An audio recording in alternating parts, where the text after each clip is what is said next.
Welcome back to Limestone County Sports. We are continuing our podcast with local new head coaches in our area. Some of those have got one season under their belt. That was the case for Coach Whitney King at Ardmore softball, Joel Shrink, head football coach at Elkmont, and last week we had Brick Pugh in. He's completed one season as well as head coach at Clements. And this week, special guest, Coach Bryant Wales, who does not have a season under his belt yet. No, not yet.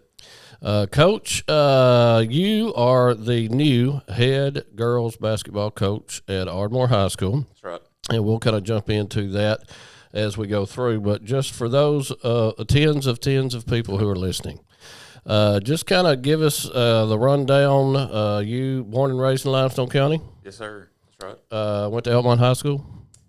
That's where I graduated from. Started school at Clements, actually. Really? Mm-hmm. Your dad was coaching at Clements then, I assume? Yep, Dad coached at Clements, so I started there. Went to Clements kindergarten, first, second grade. Yeah. He moved to Ardmore, so I followed him there. Yeah. Through the 8th grade, and then we went to Elkmont, and that's where I graduated from. So you only finished at Elkmont, like 9 through 12. Mm-hmm. That's right. Gotcha. And now your dad was Elkmont alumni also? He was. He was there. He might have been about 6 years or so older than me. Do you remember what year he graduated? 86 or 87, one of the two. Yeah, I graduated in 93, so he was about 6 or 7 years ahead of me. He may have coached some Saturday morning basketball team that I played on or something. He might have. I remember. Do you remember Jeff Davis, Steve Bates? I know they coached some teams. He may have coached against us or something. I don't remember. Steve's actually related to us. Yeah. Well, anybody in Elkmont, everybody's related. Yeah, you know, close. We're all cousins, bro. So anyway, you finished at Elkmont. Where do you go? What kind of sports did you participate in high school? Yeah, so I played football, basketball, and baseball at Elkmont. What position was you in football? Quarterback and receiver. Nice. What year did you graduate, you said? 13. 13. I'm trying to think of Elkmont's, that would have been 10, 11, 12, 13. You'll have any a good run through those years? My freshman year, we went to the playoffs, second round. Was that the year you played in Hamilton? Yes, got beat at Hamilton. Was Zach Mosher on that team? It was. Yep. Zach Mosher is my stepbrother. Okay. One of my wife's stepbrother. Yeah, he was a senior. You're our center. And you were? I was a freshman that year. And he was a senior. Yeah, and I think you guys was second round in Hamilton, correct? That's right. Yeah, I went to that game. After that? My sophomore year, after my freshman year, Coach Jacobs left, took a job at Aniana. So had a coach come in, only stayed a year, and then my junior year we went 7-5, but made the second round of the playoffs that year too. Got beat by Madison Academy at home. Yep. Hosted that game at home. Yep. We did. We went to not Hamilton. Went to Hansville the first round and won. And Coach Holt, who's actually at Ardmore now, was our head coach. So. Coach Holt and I played a lot of summer league baseball and stuff together in high school. Oh wow, I can't remember if he was he's a little older, like 1 year older than me. But it seems like maybe we were same class or something. Okay, but we played a lot together. Yeah. So you go. What about basketball? I know you're head basketball coach now. What basketball looked like at Elkmont in the early 2000s? So my junior year was actually, it was a good year for Elkmont athletics. Like second round in playoffs in football. Yep. We made it to the regional final in basketball. At Wallace State, got beat by Carbon Hill. Went 22-10 that year. Nice. Elkmont was still 3A. 3A, that's right. And then baseball, we made the first round of the playoffs as well. That's a pretty good run, man. It was. I think when I was there, we went to the playoffs in football 11th grade year, 1 week, obviously, and then made the first round of playoffs in baseball like junior, senior. Of course, that's way before your time. That's early 90s. Yeah. But anyway, and then you said you played baseball too. Mm-hmm. You pitcher? I pitched and played first. Nice. You left-handed? I'm not. I'm right-handed. Okay. You said you were a pitcher in first. I assumed you were left-handed. No. All right. Where'd you go to college at, man? Went to Calhoun for 2 years and then finished up at Athens State, where I got my bachelor's degree from. Yep. And I assume you went straight to Calhoun knowing you were going to be pursuing education? I actually did not. Just kind of say, let's go down here and see what happens? Yeah. Had no idea what I was going to do. Actually, with my dad being a coach, I kind of told myself, like, that's not what I wanted to Yeah. be. But then I guess, I don't know if it was my first year out of high school or second year, the person over youth basketball at Elkmont, they needed an 11 and 12-year-old boys coach. Mm-hmm. Came to me and said, hey, would you be willing to do this? And I said, yeah, and ended up really liking it. So Yeah. just kept on going down the road of coaching. Yep. So you get out of college, get your degree set from Athens State. What's your first gig, first job? So after I got to Athens State, it took me a while to finish. I didn't finish out in 4 years. It took me a little bit. So Coach Legg actually gave me my first coaching job in 2015 at Ardmore. Okay. I was a volunteer assistant. Gotcha. That year. I got hired in, I don't know, I think it was October. I got hired officially at Clements High School. So they let me finish coaching at Ardmore through that football season. Then I went to Clements, coached baseball that spring. I guess I'd been spring of 16. And so the next 3 years at Clements, I coached football, girls basketball, and then I did baseball and softball there. Yep. Moved from there too. Went to Elkmont. Yep. Went to coach with my dad. Michael Parker was the football coach the last year that I was at Clements. Yep. I'd kind of told him at the end of that year, like, hey, might be a possibility I can go to Elkmont. Dad's getting close to retiring. Would like to at least coach with him before he gets done. Yeah. And ended up happening. So Yeah. How long did you get to coach with your dad? 2 years. Nice. And Now he was head coach, he was the head football coach. football coach. You offensive coordinator at that time? I was. Probably a bad idea on his part to make a 20. I'd say I'll be 30 next couple weeks. So I guess that's 23 or 24 at the time. Yeah. Hey, you learned some stuff. Hey, I've learned a lot. It's panned out. Absolutely. It's worked out for you. All right. And then at some point you get back to Ardmore. That's right. So after Dad, everything at Elkmont, he retired. Coach Snyder calls me after he gets the job and just kind of asking me what my plans were. And at the time, I just planned on staying at Elkmont, even though Dad was retiring. I didn't have any plans on leaving. Yeah. But things happen for better or for worse, whatever. Right. For my situation, I think it's been for the better. But ended up coming to Ardmore and been there. This will be my 5th year. 5 years at Ardmore, and just from personal experience, you've coached about everything at Ardmore at some point in time. Yep. Football, boys and girls basketball, baseball, softball. Yeah. Did you have middle school baseball? Yeah, you had middle school baseball one year. Yeah, I did. I did 8th. Well, I did the middle school baseball 1 year, and then the next year I was the freshman coach. Yep. So tons of experience in all kinds of sports. As we stand right now, we've already mentioned you're the head girls basketball coach at Ardmore, and you're also the offensive coordinator for the football team. That's right. Just like to dig into that just briefly. Like most of us in this area, we all love football, so I assume that's probably why you're trying to stick around on that side some. But like what? Let's say Ardmore makes the playoffs. I know basketball season starts maybe mid-October. So right now our first basketball game is not scheduled to the week of the second round of the playoffs. Gotcha. So now practice we will start. We will start practice officially that when we get back from fall break. It's sometime in October. I don't know the exact date. Yeah, mid-October. So you'll have about possibly, if you go all the way to the state championship game in football, that's into December. 3 weeks into which we would give you a pass on. Yeah. If we're that deep in the playoffs in football, we'll be like, okay, you got to pass on the girls basketball till December, the second week of December, whenever that is. I think we can make it work. Yes, well, we're going to figure something out. But have you thought about that at all, though? Like, hey, once you get back from fall break, you're going to have a pretty full slate for about 3, 4, 5 weeks there. You're still got to be scheming because some of those late games are legit area or region games. Oh, yeah, they're huge matchups. In football, and being the offensive coordinator, that's a pretty big deal as far as schemes and things going into those games, adding things that people hadn't seen, pulling things out that they may have seen early. And also you're going to have to be dealing with, hey, we got to get some practices in for the ladies over here in the gym. That's right. And so have you kind of maybe thought about how you're going to try to balance that out? Yeah, so, I mean, practice for basketball will be, I'll have 4th block girls athletics. And I'm not sure if it's every day or every other day, but I know at least every other day I'll have 4th block. Yeah. So we'll be able to practice for that 90-minute period. And, Thursdays with football, we practice in the mornings. So I feel like if I needed to, once October started, those Thursday afternoons, we could stay and get in some practice as well. It also helps. I'm not saying it helps. I want all my kids, but also I've got 5 girls on the varsity team that play volleyball too. Oh, okay. Yeah. So I hope they have a great season, and I hope I don't get them until right at the beginning of basketball as well. Right.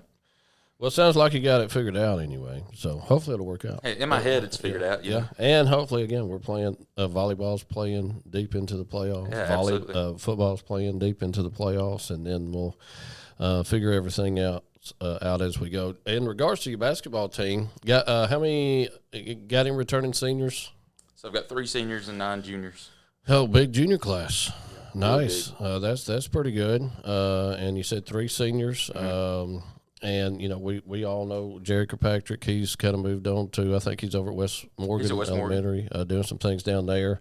Congratulations to him and his wife. Worked out. They're kind of getting back home. Yep. But kind of big shoes to fill. He's had a pretty good last couple of seasons there. I know 2 years ago we were area champs and then hosted that playoff game. Ramsey came up and smoked us. Sub-regional game, yep. Yeah. But nonetheless, we were in it. And then last year we were the runner-up in the area, and we went to West Point. That's right, West Point. And lost there as well. But back-to-back first-round playoffs, I had looked at some stats earlier. I think maybe that was the first time. I think I still got that up on ahsfhs.org if it's correct. Now, they're not usually – yeah, basketball is not as updated as the football. No, they don't have a ton of stats, but like,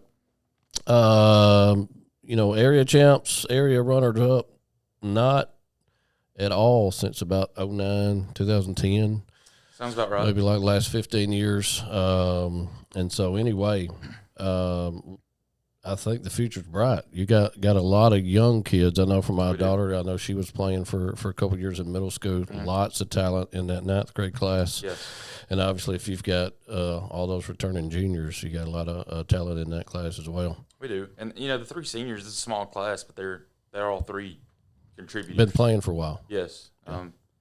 Lexi Gray will be one of the seniors. She's been on varsity since the 9th grade. Yep. So 4-year starter at the varsity level. And Kylie Osborne and Kaylee Reniger have been on varsity since they were sophomores. Yeah, those are names we've been hearing for a long time. Yeah. Yep. Been doing anything with them this summer? Yeah, we for 3 weeks in June practiced and had some play dates. Went to a couple team camps. Go ahead. I'm sorry. I was just saying it was. Even though I've been on the staff as assistant coach, it was still a learning curve for them and myself this summer. So we had a good summer, but you look at everybody's judged by the scoreboard, right? So we took some lumps on some of those games, but we played some really good teams this summer too. Mm-hmm. Well, that's good. Always playing up in competition level is always good for your team. Now you want to get some wins to get some momentum going, but you play competition to get better. How do you feel about summer stuff like that? I know as a parent, I freaking hate it. Yeah. Specifically, like when it was baseball and softball, and we're playing like summer play days for baseball and softball. We just got done playing 2 weeks ago, guys. Yeah. Why are we doing this again? Or, like you got some basketball players. My daughter was one of those. She was going to some of those play days, and it's, $15 a head. And we're at a gym an hour and a half away for all day. And then we're not going to be back in the gym for another 4 or 5 months. Yeah. And so I would understand maybe football, volleyball, that's the next thing up, doing those things. And I kind of get why, AHSAA regulates those things and lets some of those things happen. But how do you feel as a coach? Is it beneficial? Are you kind of like, I wish we didn't have to do this? Where are you at on that? Yeah, so I think at times it's beneficial. For me, as a first-year head coach, I think it was good to, see kind of if what I wanted to do schematically was feasible before, it really went into the record book. Right. Because nothing during the summer counts. No, they turn the scoreboard on. You want to compete and get after it, but at the end of the day, it's about figuring out what you've got pieces-wise. Mm-hmm. Do I need to change me? What do we need to work on? Yeah. And I think I probably played too many games this summer, if I'm being honest. How many did you play? I think it was Estimate. 20. Okay. Yeah, that's probably too many. Yeah. But by the end of the summer, the parents loved it. Oh yeah, I'm sure they did. And by the end of the summer, I was like, they're tired of this. Yeah. You know, I got it. But it's a double-edged sword, you know, because as a coach, if you don't do it, if you don't do it, you're also going to have those parents. Oh yeah, I mean that's the thing. Throw you under the bus because you didn't do it. If you don't do it, you're going to be called lazy because you're not doing it. Right. But if you do too many, you're called a psycho for playing basketball. What is he doing? Yeah. So are we playing 20 games? I think there's got to be a balance in it. Yeah. And now where that is, I don't know yet because it's just my first go around. And you guys, you and your wife are new parents. That's right. And when the little one gets a little older, you'll be wanting to spend some quality time during the summer. Yeah. Trying to do some of those things. So there was definitely times, especially in June. I mean, I was leaving home to go to football practice. Yep. I was jetting out of football practice to go to a basketball play date, and I wasn't getting home until 5 or 6 o'clock, and I left home at 5 that morning. Right. He's going to sleep. Yeah. So didn't even get to see him much. Kind of feeling guilty. About not seeing him. Well, that's the thing. You can get all that stuff balanced out and worked out now. Yep. And so by the time how old is he now? He'll be 7 months. Yeah. July 20th. So by the time he gets 3 or 4, you got pretty good balance there, and you can do your job at a high level, and then also spend time with your family at a high level. You said something about schematics. Would you consider yourself a hardcore? We're running these types of offenses or defensive sets on basketball court. Or are you like, hey, we don't have the dogs to run that. Let's try to do something else. Where do you find yourself at in regards to all that? Yeah, well, I mean, I got a perfect example of that this summer. The first week, I've always said I want to be a man-to-man team. Want to play man-to-man, don't want to play anything but man-to-man. So our first week of play dates kind of got exposed in man-to-man, and so I had to, humble myself a little bit and realize, like, hey, we're going to play some zone. Yep. There's nothing wrong with playing zone. It's just one of those things where, I'm the head coach now. I this is what I want to do. Yep. And but I think in the high school level especially, we all would love to play the way that the modern basketball game is, wide open. We can't recruit our players legally. Yeah. Some people do, but we don't at Ardmore High School. Right. But just their skill set and what they can do and can't do might not fit what I would like to do as a head coach. So it's my job to find what puts them in the best spot to be successful. Yeah.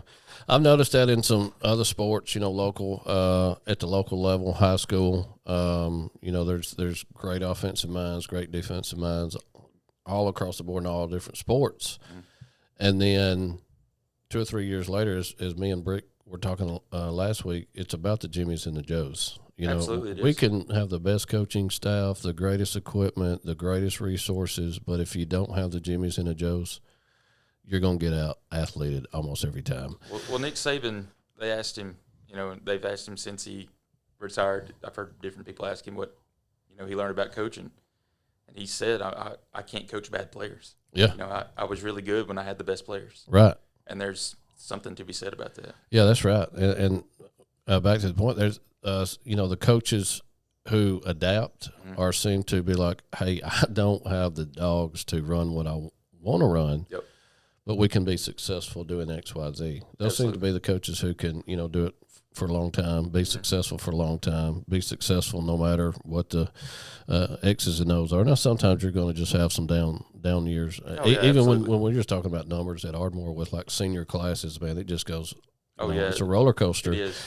And you'll have a class with 9 at a 5A school, and then, I know that junior class has got like 25. And so it goes just up and down. I think Bella's the girls at Ardmore is kind of similar. Her class has just tons of athletes, and maybe the class behind it or the class in front of it has like 3 or 4, and it just goes up and down, up and down. Well, when you look at my numbers basketball-wise, I've got 3 seniors, 9 juniors, 2 sophomores, 9 freshmen. Wow. So just right there, the parity is crazy. Yeah. Well, hey, that's good for you though, because you're going to have a pretty good balance of, it's every 2 years you got a big class. Yeah, that's now, right. As long as you can keep it, keep the boat heading in the right direction That's those other years, and most time you do. Most time those kids they play well. Doesn't matter if they're freshmen, That's right. juniors, seniors, they all play well. One other thing in regards to like coaching stuff. I mentioned we talked to Whitney King a couple of weeks ago. One of the things that I've noticed that she's done well is invest in the younger girls. I've been around all kinds of programs and talked to coaches and do all kinds of stuff around Limestone County. One of the things that is always surprising to me, especially at bigger schools, is the lack of investment in younger kids in certain sports. I know some sports you just are so limited you can't do it. If you've got small classes or smaller schools, 2A, 3A schools, those things are hard to do as well. But one thing that I've noticed that she's been really, really good at is investing in that younger class. They all practice at the same time. They're all hearing the same verbiage. They're all hearing the same calls. And so when any of those girls gets bumped up, say from middle school to JV to varsity, they already know everything. They already know. Like she would show up at some of our tournaments. Like most times she's with JV varsity, she'd show up in a middle school tournament and she's like 121. Yeah. Or we're in gold. And all the girls know what it is because they're practicing those things. I don't know if that is something feasible in basketball because I don't know. You got 3 gyms up there, practice times, coaches. But is that something that you think about when you take over a basketball program? Absolutely. This summer we all practiced together. Yeah. Middle school, JV varsity, we were all in the new gym. We used every inch of space we had in that gym. Yeah. How many girls in the whole program? I believe it's 34. That's pretty good. It's not bad numbers. The middle school team it's a pretty big team. Yeah. But it's just a lot of them. Yeah. A lot of 7th graders. Yes, a lot of 7th graders, and Yeah. the 8th grade. I knew last year not bad. Yeah, when Bella was playing last year, I think it was maybe 4 or 5 would be 8th graders now.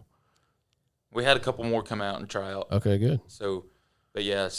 But I mean, the main thing is, I don't know how feasible it'll be once we get in season. Yeah. About every team practicing together. Oh, right. But that was my questioning because Yeah. I know like baseball that we only have one field. Yeah, it's tough. And they would have 70-something kids in baseball. You almost could not do it just because of numbers. Yeah, but I mean, my plan is, this summer. That's why I was at those play dates so late. Varsity would be done playing by 12 p.m. Yeah. But my middle school team wouldn't play till 6. Well, I've got Coach Holt, the middle school girls coach, and he's doing a great job. And it's not that he wouldn't do fine without me there. Yeah. But I think it's important that the girls see me there and know that I'm invested in them just as much as I am the varsity team as Right. well. I agree. Who's coaching JV? Coach Jones. Nice. He's a good. He is. He's a real good. Let's see. Coaching style. Would you consider yourself in regards to basketball? And hopefully we can touch on a little football here too. More offensive or defensive guy on the basketball court?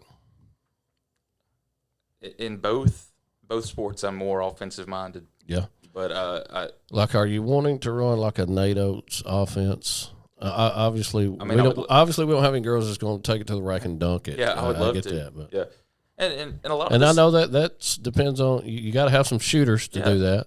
And a lot of the spacing is the same. And I think I talk about this all the time with people. I think high school basketball in the state of Alabama has taken a huge jump since Nate Oates, Bruce Pearl, and Bucky McMillan just recently left.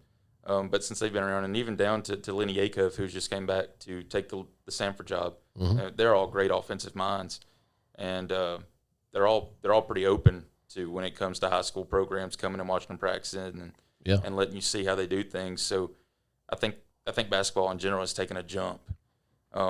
So the spacing that we use, the terminology is all stuff, but at the end of the day, we've made some tweaks to it to fit, who we are. Yeah. How do you feel about the shot clock in high school? Is it officially here? You can use it, but you don't have to. Yes. Are we going to have to at some point? I firmly believe that we will be using it next year. So okay, 26, but officially, 27. like right now, it's not like in writing. No, it's not mandatory. Gotcha. So And how you feel about it? I don't have an issue with it because it's a 35-second shot clock, Yeah. full reset on an offensive rebound. Mm. So, 35 seconds. Most teams nowadays are shooting the ball, and it's like I tell our girls all the time: if we don't shoot it within 35 seconds, we're turning it over. Right. So I don't think it's really going to change the game as much as people think it will. Mm-hmm. At the college level, it doesn't reset to 35 seconds every time you get an offensive rebound. So, but you're talking about if you get an offensive rebound, another 35. that's 1 minute and 10 seconds out of an 8-minute period that you can have the ball. Yeah. And if you get 2 rebounds. Yeah. So it adds up, and I don't think it really will change the game as much as people are afraid it will. Yeah.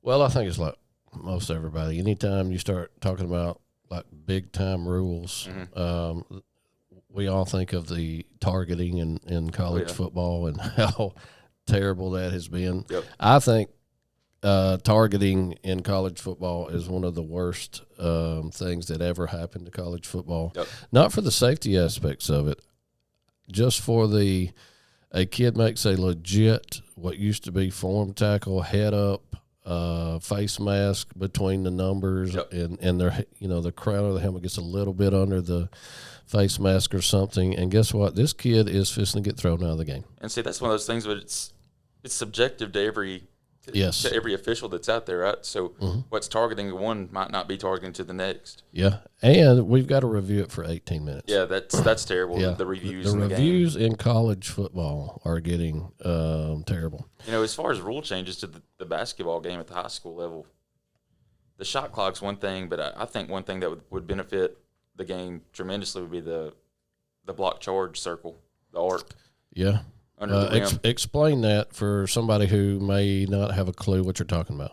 Yeah, so college and NBA, there's an arc right under the rim that you have to be standing outside of for it to be able to be a charge. Yeah, if you're inside of that, it's a block no matter what. Yeah, to take a charge, you have to be outside of the arc. If you're inside the arc, it's automatic block. It's a block. And so in the high school game, that's not a thing. So a defender can set up, wherever. Essentially, the defender can set up behind the backboard, and after a player shoots a layup and the ball's through the net, if he gets ran over or she gets ran over, if the referee thinks that's a charge, we're taking the points off the board and it's going the other way. Yep. And I think that's another one of those things where it's subjective to every official, where block charge is different. Well, you help that official out by adding that to the floor to where they know if it's inside of that, it's a block all day long. Yeah. Yeah, that's pretty cut and dry too. Yep. What about, you like the halves or the quarters? Quarters. I like quarters. Mm-hmm. High school's still playing quarters, right? Yeah, we play 8-minute quarters. Yep. Boys and girls. Mm-hmm. And that's it. College is halves. Men's college is the only basketball level that plays halves. That's right. That's right. NBA is 4 quarters. You think that's just tradition or it'll change? I think it's just nobody wants to change it because it's been that way for so long. Yeah. I like it. Yeah. So usually quarters, for whatever reason, tend to be more high-scoring games than halves. Yeah. We see a lot of, 50-something, 60-something games in boys' college games. Yep. Some of those NBA games are ridiculous. They are. 127 to 130. I mean, they can get up there. Yeah. Those are the games nobody's playing defense. That's right. Those coaches are offensive-minded coaches. Absolutely, they are. Yep. You already mentioned what summer looked like for the basketball program. Any other things you want to mention on the basketball side, Coach? I mean, I'm just need any help? Need any volunteers? Need sponsors? Anything like that?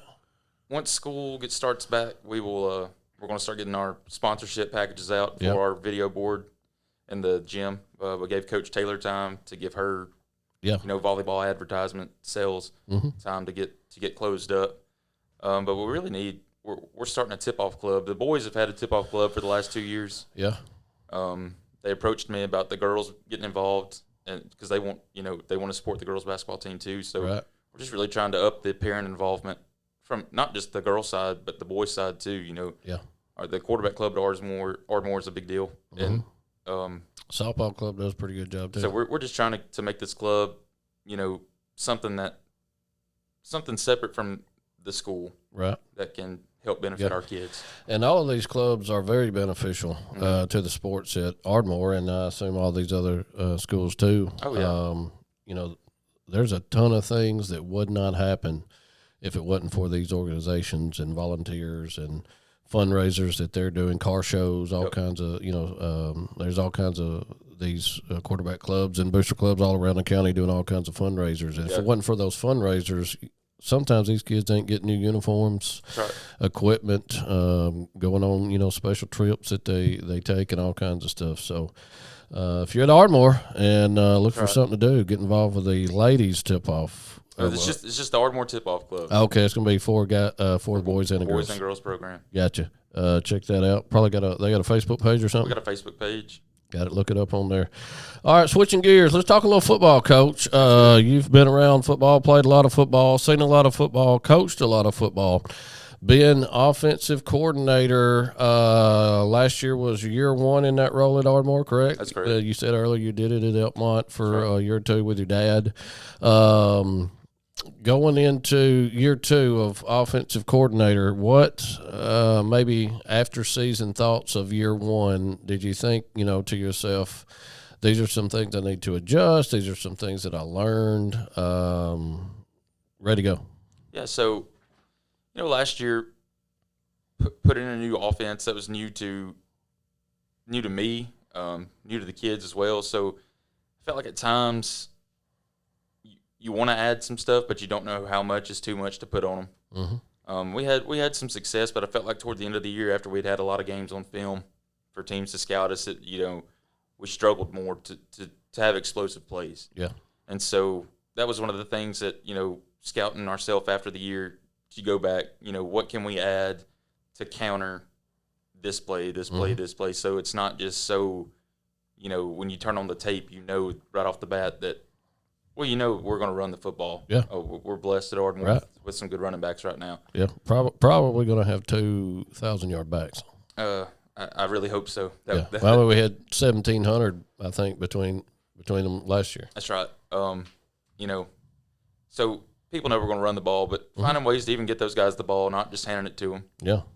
Ways to line them up that stresses the defense. Ways to line Noah Stafford up that stresses the defense. One of the best, if not the best, receiver in the county. That's right. And just finding ways to different wrinkles to throw at teams that doesn't change who we are and what we do, but just different looks. Because at the end of the year, I felt like it was pretty vanilla. Yeah. Based on just the appearance, and once we lined up, this is what you were getting. Mm-hmm. Well, if I can't stop it, you can That's continue right. to do That's that. right. Yeah. Just like a game day situation, do you got somebody in the booth who's helping you see things? I know you stay down at field level. I do. And we've got probably, I assume, an offensive guy or probably a defensive guy in the booth, got headsets on. Are they like, hey, this might be open, they're doing these things? Is that going on while we have the ball, after we have the ball, right in the middle of play calling? Yeah, like are you – I want to ask a ton of questions. Yeah, you're good. Are you like setting plays up? Like I got a play that I want to get way out open in space on the right side. So I'm going to run a play to the left so I can come back to the wide side of the field. Are you the guy up in the booth like, hey, they're floating their safety over to the trips, you could run something across the middle to the other side? There's a mismatch if you put Noah in a slot. He's going to be on a linebacker. Is all of those things that are happening while the offense is trying to move down the field? Yeah, so a lot of the stuff takes place when we don't have the ball. So if it's something glaring where you think, hey, we can hit a big play or we can score, the guy in the booth or even the guys on the field level, sometimes the more eyes you can have on it, the better, because people look at it different ways than I do. And so, if it's something from the booth, like you said, hey, we got a mismatch here, run that play again, or run this play out of this formation, I think you got a better look. Those are the types of conversations that are happening while we have the ball. But a lot of the adjustments are made when we're on defense and we're over on the sideline under the tent looking at those iPads. Yep. Because you got time now to slow down and look at everything. You can rerun it back as many times as you want. The guys in the booth are looking at the same thing you are. Mm-hmm. So it's hard, I'm a visual guy. So it's hard for me at times when somebody says, hey, do this and it'll work. Well, I've got to see it. Yeah. So a lot of times it might be me getting over to the iPad and looking at the same thing the guy in the booth is looking at and going, oh, yeah, I see what you're talking about now. So I'm assuming you got a pretty knowledgeable offensive guy in the booth with you who's understanding the lingo and the knowledge and who's helping you do that. Oh, yeah. Yeah, makes sense. So when you call a play, is Bryant Wales just calling a play or calling plays that the defense is giving us? Again, mismatches. Obviously, every time we call a play, I assume we think it's going to work. Oh, yeah. Or as long as the kids execute. Kind of what goes in, but I know most of these times you're having to call a play in about 15 seconds to get it in before the play clock. So, like, what goes into that when you're calling that play? So a lot of it, you love to score on the first drive that you have of the game, but I feel like that first drive you're figuring out, because for us, the offense we run.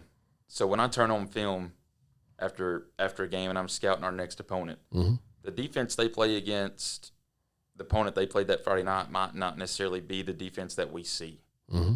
And so that was a lot of what we got into this past year was, well, you don't know really what you're going to get. So this first series of plays, you're filling it out to see what do we have, what do we like, what don't we like. And then past that, it's feel the game. What have we been doing that's successful? What can we set up off mm-hmm. of what we've been doing successfully? Because as well as I do, like, teams got to sell out to try to stop what you're doing and having success with. Yeah. So what can I do to counter that when they sell out to stop it? What can I do to set up a big play? Gotcha. It is a lot. We have these big play sheets, and I tell myself mm-hmm. all the time I could probably have 6 or 7 plays that I know I'm going to call mm-hmm. the majority of the night. Yeah. Which is crazy, but that's your bread and butter. It is, and I feel like too our kids knew what we were running last year and they were confident with what we were doing. So we didn't have to have this big plethora of this is what we got to do. Well, we can just run this and this and this, and we're going to have some success. Yeah. And our running backs have a lot to do with that. Our offensive line has a lot to do with that. Yep. Returning all those guys this year. Yes. You're in a pretty good position on the football field anyway. I think you didn't. Did you lose one starter? Graduated Jarrett Douthit that started at receiver. Yes. And, he was a huge part of what we had success-wise, just leadership-wise. Yeah. You don't even take into account the athleticism and the things that he brought to the football field, the game itself, but just a leadership aspect. It was a huge, huge loss that we're having to try to replace. But, like I said, you're returning the whole offensive line to what will probably be 1,000-yard backs, probably, I think, the best receiver in the county. Yep. Maybe the best quarterback in the county. Yeah. So if we don't put up 50 every game, it's on Coach Wales. That's exactly right. I'll take that. Okay, we'll do it. All right, Coach. Anything else going on in life that you just want to share with anybody out there listening? Nah, man. I mean, like you said earlier, new dad. Yeah. So figuring that out. It's fun? Oh yeah. So it's far, awesome, so man. good. It's great. Little boy, right? Little boy. He's healthy. He is. Nice. Plan on having any more? We would like to. Yeah. But the whole IVF situation. Yes. That's right. Well, you need to wait a little while anyway. Get about 3 years between them, and then see what the Lord says. Okay, you can have another. And that's at the end of the day, that's what it is. Yeah. If God blesses us with an opportunity to have another one. Your only child? I have a sister. Okay, and your wife has sisters too. She does. Yeah. Well, you can just your kid will be spoiled then. He already is. Lots of aunts and already is stuff, grandmas. Yep. All that good stuff. All right, Coach, I got some quick hitters we're going to end with. I'm just going to shout a couple things out there. You just respond first thing that comes to your mind, our first choice. and we'll go from there. Question number 1, LeBron or Jordan? Jordan. No questions asked. None. I appreciate that. Yep. I'm a Jordan fan, as you can tell. Yeah. And like my son, who is a junior, who never really got to see Jordan play. Yeah.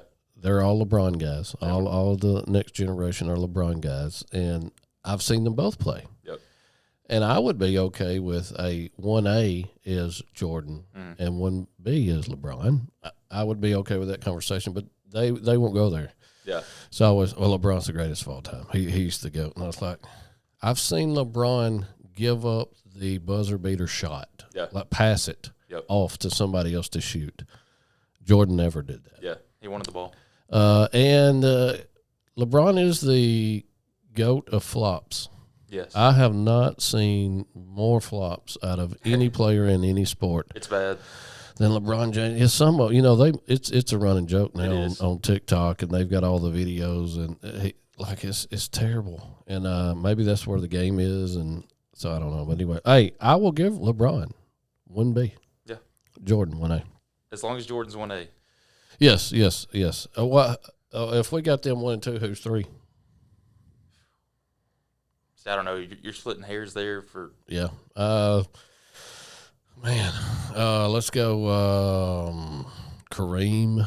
Yeah, I mean, you could go Kareem, Magic, Bird. Yeah. Is Curry in the top 10? He's definitely the top 10 shooters of all time. Oh, he's in top 5 shooters. Yeah, he might be the number 1 shooter. Him. Reggie Miller's probably 2 shooters. Yeah. I think he is, though, just because of the way he's changed the game. He's changed his body to be able to play the game at the NBA level. Well, and now any kid under 25 just wants to shoot shots from the logo. Oh, yeah. Yeah. That's all they want to do. And scream Curry. Yeah. Yes. Well, they used to scream Kobe. Kobe's probably 3. Kobe is 3. Yes. Without a doubt. How did we forget Kobe? I don't know. Is Shaq in the top 10? I think so. I do too. I like Shaq a lot. All right, moving on. That was LeBron or Jordan. Next question. Jordan brand. I'm going to poke the bear. Or Under Armour. I like Jordan brand. I would go Jordan brand too. I'm not a big fan of anything Under Armour. Yeah.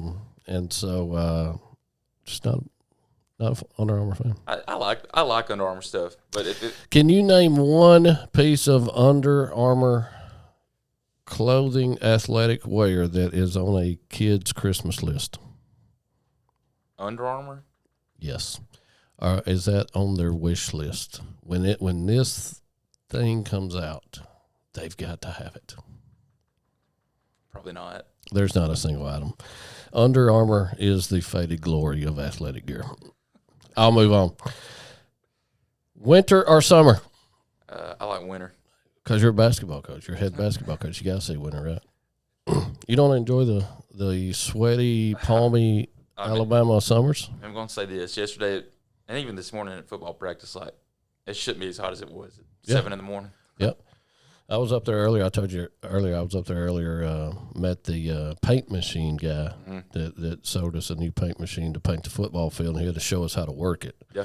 Because we're just dumb rednecks, and we don't know how to work a paint machine. And it was nice and toasty. Oh yeah, nice and toasty. I cut the field today, and it was hot. For all of you listening, maybe in the Ardmore area, and you talk about how good the field always looks on Friday night to the paint crew.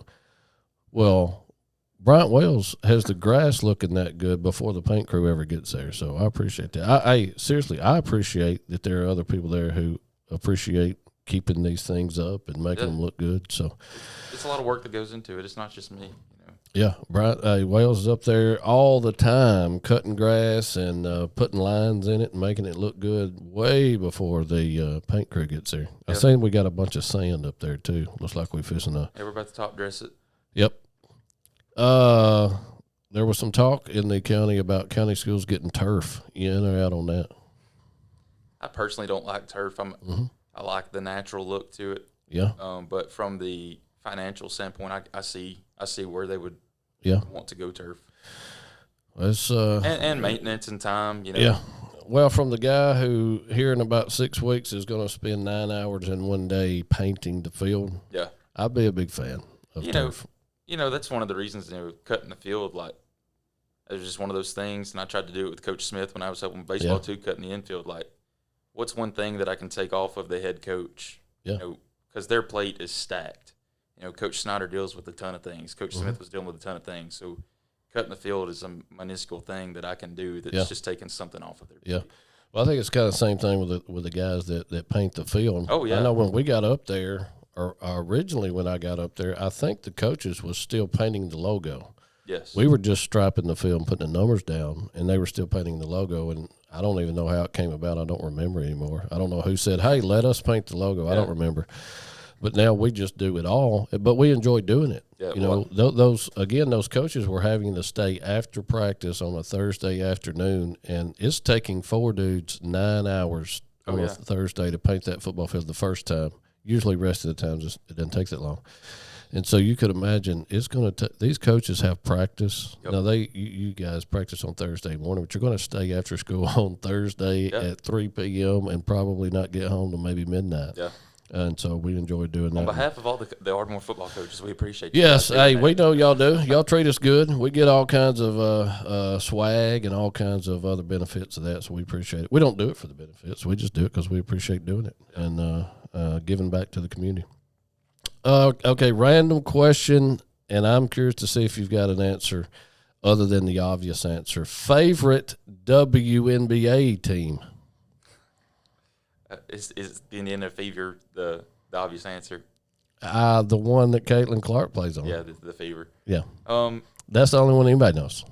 I mean, everybody knows Caitlin Clark. She's a polarizing figure. But I like Sabrina Ionescu. I couldn't tell you the team she plays on. Mm-hmm. Kelsey Plum. I am blown away that you know this many WNBA players. I know one. No, I'm sorry. I know two. The Reese girl. Yeah, Angel Reese. Yes. You only know of her because of the Caitlin Clark. Because of Caitlin Clark. That's right. Yeah. Did you know that the WNBA has never been profitable? I was not aware of that. If you Google that, I'm serious. Like it loses like $10 million a year, and they've lost $10 million a year for 20 years, but it's subsidized by the NBA. Yeah. And so they, I guess for political purposes or political correctness or whatever. I do try to keep up with Sarah Ashley Barker. She plays for the Los Angeles Sparks. And Aaliyah Nye, she's on the Las Vegas Aces. Yeah. So both played at Alabama last year, so I try to keep up with them. I've watched about a half of a WNBA game, and it was terrible. Yeah. Like, just not a big fan. And your head girls basketball coach, I feel like if they would lower the goal to about 8 foot where they could dunk, it would be very entertaining. Make it entertaining. Yeah. How do you feel about that? I don't know how many we'd have that could dunk on an 8 foot goal. Well, I know not us, but I mean there would be a lot more. There's maybe 3 girls all time who can dunk on a 10-foot goal. Now, some of the girls we played this summer could have absolutely ripped the rim off at 8 foot. Yeah. So, that would be entertaining. I would love to watch that. Yeah. I would love for the WNBA to make money because it's I've got a daughter who's playing sports and she's watching ladies who are not getting compensated as much as guys, but I mean it's a business model, and so I've seen they've just started like a pro softball league. Yeah. We've watched some of that. I think it's entertaining. I like watching softball. I would rather watch softball on TV than baseball because it's me too. It's a faster paced game. Faster pace, couple hours compared to 3, moves a lot quicker. Moving on. Buzzer beater or Hail Mary? Oh man, they're both good. If I had to pick one, being a head basketball coach, I'm going to say buzzer beater. Yeah. I'd say Hail Mary because I'm more of a football guy. I apologize.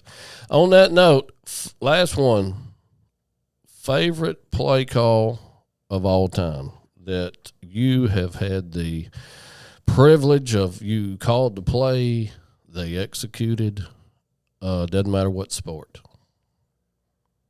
Or you can give me multiple, a basketball one and a football play.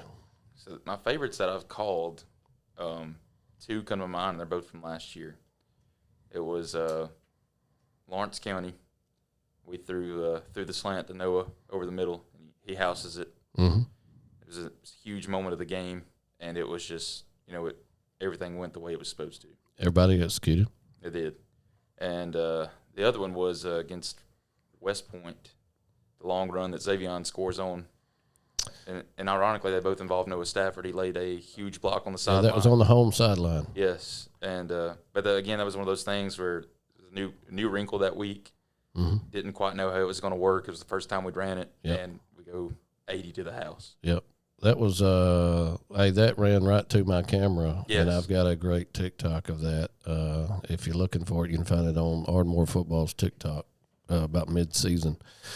I think Xavier jump cut, made a guy miss, come straight to the sideline, and Noah Stafford, the receiver we keep talking about, comes and lays out a dude that's about 5 yards behind Xavier. Yes.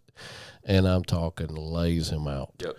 And the coolest thing is the kids on the sideline who are watching. Oh, they went crazy. Jumping, fired up, and it was awesome. It was a great play. Dumbest play call of all time. Or you're like, why did I call that? That was the stupidest thing I've ever done in my play calling career. Yeah. So, man, there's a lot of those. Just pick one. Or you can go like basketball and football. I mean, probably the one that I kicked myself over the most is last year at Russellville. I put it in the quarterback's hands to be able to throw a bubble. Mm-hmm.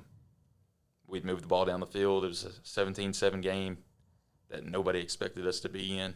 Mm-hmm. Our kids are playing their tails off, and I make a bad call, and we throw a bubble pass backwards. We don't get on it because we think it's an incomplete pass, and they recover it, and it kind of just, we were moving the ball down the field. I think that was around the 20, 25-yard line. We were going in. It just kind of took the wind out of our sails, and I felt like, that was on me. Was it supposed to be a lateral? It was not supposed to be a lateral, no. So they didn't. Yeah, so it's not all your fault.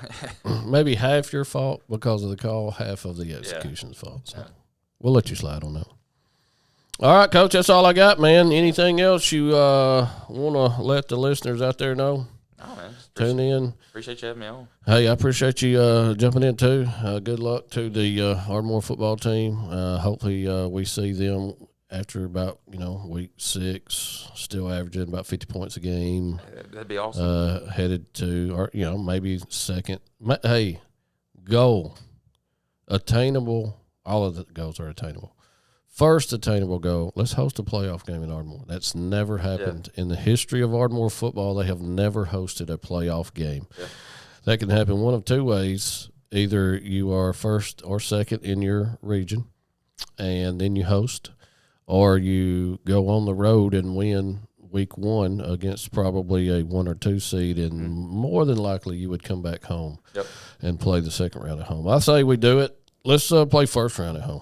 I'd love it. I like it. Play both first and second round at home. How about that? That can happen too. It can. I'm on board with that. Coach will have to get some more paint. There's been kids asking for years for us to paint the end zones. There's a picture up in the field house of the checkered board end zone at Ardmore, but it's obviously not the Tennessee checkered board. It's the black and gold checkered board. I think the stencil for that is still floating around up there, is what I hear. It is. And we've had kids ask several times, are y'all going to paint the end zone? Hey, paint it for senior night. And we've told them over and over again, we will paint the end zone when we host a playoff game. Yep. And we'd love to do it. Hopefully it happens soon. Coach Snyder would gladly buy that paint. Oh, yes. He would get it expedited, pay extra shipping overnight to get it there quick. That would be awesome. And also, good luck on the basketball, ladies basketball. You guys are who all's in your region? Our area, I'm sorry. Our area is us, Brewer, East, and Prosper.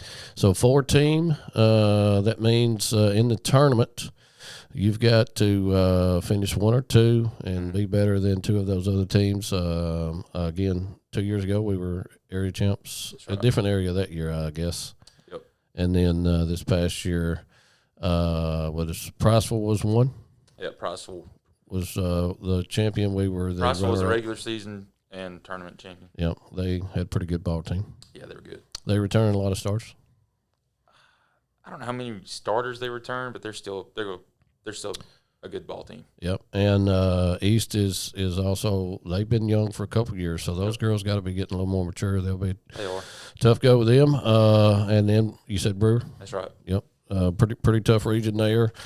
There was one more thing I was going to ask in regards to that, and dang. When do we reclassify for basketball? So everybody will reclassify next year. Okay. So I think the basketball reclassification will come out sometime after the state championships in March. Yeah, I know. I think football is after football season is over in December. That's right. And they'll reclassify again. This will, if anything changes, would be the last year of the regions we're in football, which football includes the big two, Russellville and Fairview. We might be going to regions in basketball. That might be a thing coming. Where you've got bigger, you would have bigger regions than areas.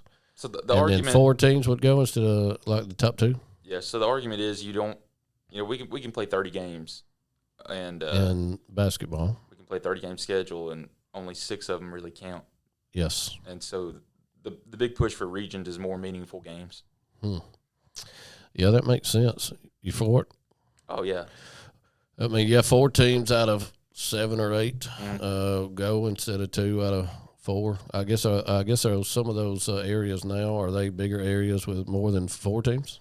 I know. I think 2 years ago we only had 3, right? Yep, you can go from 3 to 5. They try to keep it at 4, but anywhere from 3 to 5 teams. Yeah, I know in football, I think there is a couple regions. Maybe the one that West Limestone It's a 9 team. Is 9 teams. And only 4 go. That's right. So that means 5 ain't going. That's right. And so that means more than likely you have to beat at least 4 or 5 of those other teams, or 5 of those other teams. Some crazy tiebreaker stuff could happen. You could win 4, but that's tough sledding, brother. I mean, a lot of times in football, you got good teams that don't make the playoffs. Yeah. I mean, it's just the way it is. Yep. You're correct. All right, brother. Hey, man, appreciate you checking in with us. Are you signed up for the Coach's Night of Encouragement at Lindsay Lane Baptist Church? So I told Coach Snyder, I said, hey, I don't know if they're checking every day on the PR that these guys are putting out on this thing. Yeah. But Greg Wise and Heath Haney, yeah, both hit me up yesterday.